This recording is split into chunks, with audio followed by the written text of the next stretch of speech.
दोस्तों बात ये थी, खेसारी लाल को पता नहीं क्या हो चुका है कि पहले जैसे अब खेसारी लाल नहीं रहे। जब से लीगल तरीके से फंसे हुए हैं तब से अपने फैंस को धक्का मार के भगाने लग रहे हैं यार। फैंस को एक फोटो तक नहीं खींचने दे रहे हैं भाई, पता नहीं क्या हो चुका है उनको। और जो वही खेसारी लाल हैं जो बोला करते थे फैंस को कि आपके लिए हम जान देने के लिए तैयार हैं, और वही खेसारी लाल हैं जो बोलते थे आपको इंटरटेनमेंट कराएंगे जरूर, हम कुछ भी करके कराएंगे बट कराएंगे जरूर आपको इंटरटेनमेंट। और वही खेसारी लाल हैं बोला करते थे कि यह अथवा भैंस से डेड स्टेट शो पे चढ़ा दे ले बा।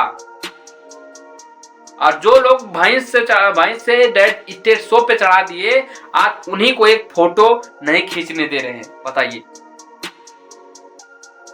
पहला नंबर कि एक खेसारी लाल छठ पूजा के पर्व में आते हैं, बहुत ज्यादा भीड़ उमड़ जाती है क्योंकि फैंस उनके काफी दिनों बाद खेसारी लाल को देखते हैं, इसीलिए उन्हें देखने के लिए इतना ज्यादा भीड़ उमड़ जाती है। और खेसारी लाल बहुत फैंस को अपने बहुत बोलते हैं। हालांकि चलो ठीक है, को छठी मैया के पर्व में आए हुए थे।